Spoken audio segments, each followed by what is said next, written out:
Pernahkah Anda membayangkan bagaimana rupa Banjarmasin 100 atau 200 tahun yang lalu? Tanpa gedung tinggi, hanya ada aliran sungai dan sebuah benteng megah yang mendominasi cakrawala kota. Hari ini, saya ingin mengajak Anda sedikit menepi dari hiruk-pikuk digital, kembali menjadi manusia analog untuk sejenak, untuk melihat sebuah bukti sejarah lewat data-data otentik. Kita akan mengupas tuntas tentang benteng atau Fort Tatas, sebuah simbol kekuasaan yang kini hanya bisa kita saksikan lewat rekonstruksi dan imajinasi. Mari kita mulai perjalanannya.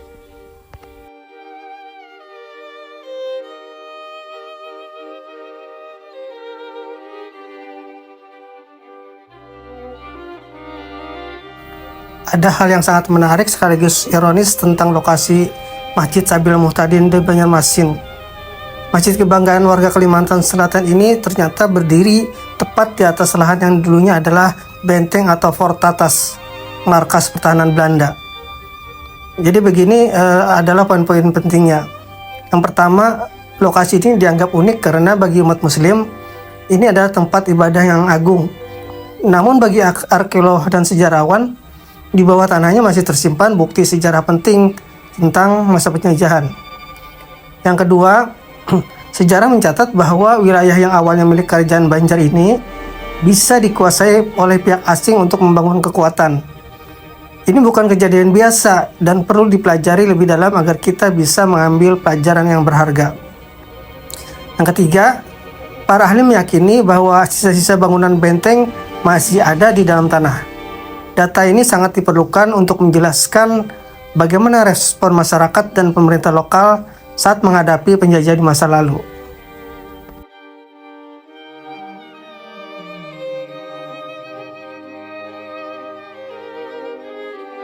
Mungkin banyak yang bertanya, dari mana kita tahu kalau benteng Tatas itu benar-benar ada? Saya tidak ingin sekedar menebak. Pencarian saya membawa ke sebuah artikel yang dikeluarkan oleh Balai Arkeologi Kalimantan Selatan. Di sana tercantum sebuah dokumen. Dan ini bukan sebuah kertas tua ya, tapi adalah sebuah cetak biru atau rencana pembangunan benteng Tatas yang dibuat pada tahun 1806. Jika kita perhatikan petanya, para insinyur Belanda saat itu punya strategi khusus. Mereka sengaja mendesain benteng ini berbentuk memanjang tepat di bibir sungai. Kenapa? Karena sisi lebarnya dibuat menghadap ke aliran air. Ini membuktikan bahwa saat itu sungai adalah jalan tol sekaligus garis depan pertahanan yang paling menentukan. Data dari Belanda ini kemudian diperkuat oleh literatur lokal kita. Melalui catatan sejarawan M. Edward Saleh, posisi tersebut diplot atau dipetakan kembali ke masa sekarang. Dan hasilnya mengejutkan sekaligus sangat mempesona. Titik-titik koordinat benteng yang memanjang itu kini telah bertransformasi menjadi kawasan Masjid Raya Sabil Muhtadin yang kita cintai.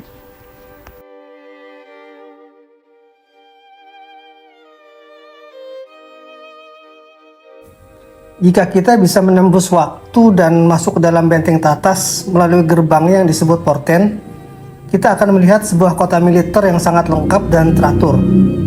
Berdasarkan dokumen A.C. Kofadi tahun 1806, benteng ini bukan cuma tembok kayu atau batu.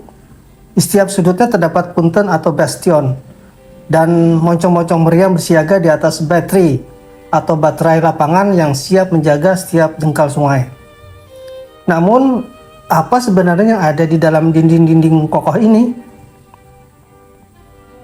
Nah, yang pertama yaitu di bagian utama berdiri Residence and Command Woning, yaitu rumah bagi residen dan komandan Belanda. Di sekitarnya terdapat perumahan khusus bagi para pejabat administrasi atau penisten, serta kediaman para sersan. Yang kedua yaitu para serdadu bayaran tinggal di European Barak atau barak Eropa. Mereka memiliki dapur atau tempat pembakaran yang disebut combustion untuk kebutuhan logistik harian mereka.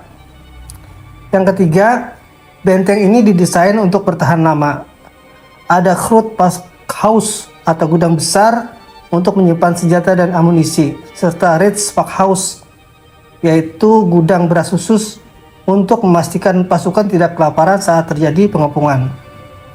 Dan yang keempat, di tengah semua hiruk-pikuk itu berdiri sebuah flagstop atau tiang bendera yang sangat tinggi. Tempat bendera Belanda berkibar sebagai simbol bahwa tempat ini adalah wilayah kekuasaan mereka. Menariknya, benteng ini dikelilingi oleh graten atau parit-parit buatan yang memisahkan area militer dengan dunia luar, yang hanya bisa diakses melalui jembatan atau brug. Nah, jadi bayangkan Masjid Sabila Muhtadin yang tenang sekarang ini, dulunya adalah sebuah instalasi militer yang sangat sibuk, penuh dengan gudang mesiu, barak prajurit Eropa, serta gudang-gudang beras yang dijaga sangat ketat.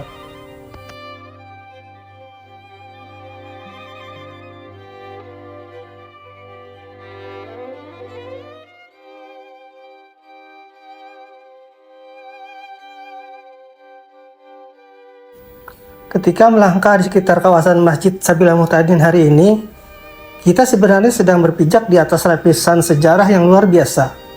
Di balik permukaan aspal modern dan hiruk-pikuk kota, tersimpan sebuah mahakarya teknik yang membuktikan bagaimana orang-orang di masa lalu menaklukkan alam Banjarmasin yang berawak.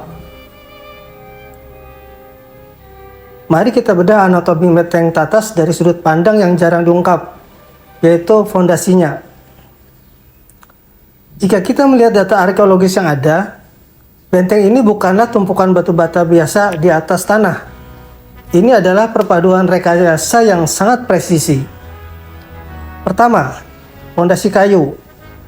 Di bagian terbawah terdapat tiang pancang kayu yang ditanam dalam-dalam, diikat oleh balok kayu penopang berukuran 13 x 13 cm.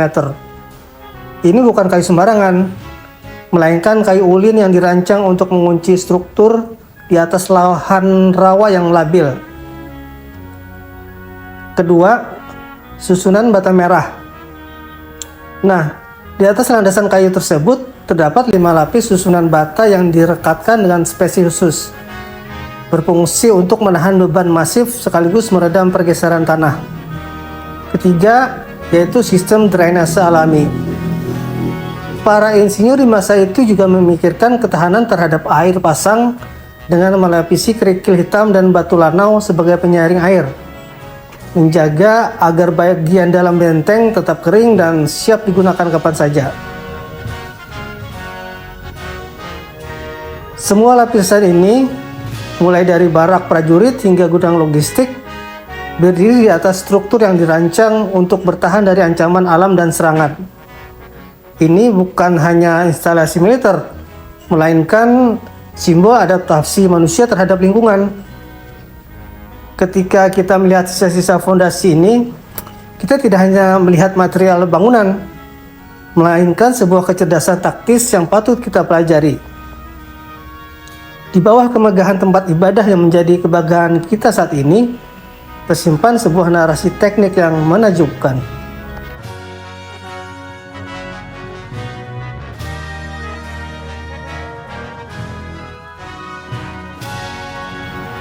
Berdasarkan penelitian mendalam dari Balai Arkeologi Kalimantan Selatan yang didukung oleh survei georadar dan peta kuno, kita tidak hanya menemukan reruntuhan, tetapi juga serpihan kisah dari masa lalu Banjarmasin yang begitu hidup. Mari kita telusuri bersama jejak-jejak yang tertinggal di bawah tanah ini.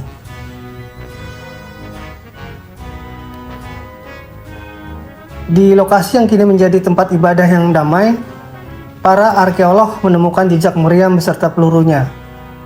Dulu, moncong meriam ini bersiaga di sekitar pintu masuk utama, siap menjaga aset kolonial dari ancaman luar.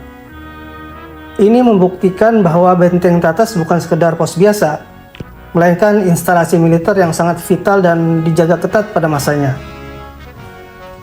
Di balik tugas militer yang kaku, para penghuni benteng ini tetaplah manusia yang memiliki kebutuhan harian.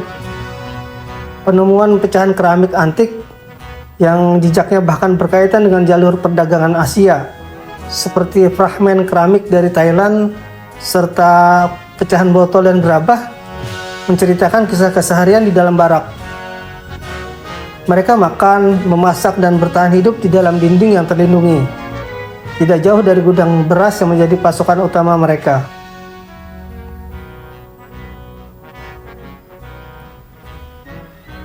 Benteng Tatas juga menjadi pusat perputaran roda ekonomi pada masa itu. Penemuan mata uang VOC di lokasi ini mempertegas bahwa kawasan Sungai Martapura dulunya adalah magnet perdagangan yang sangat sibuk dan sangat menonjol di Kalimantan Selatan.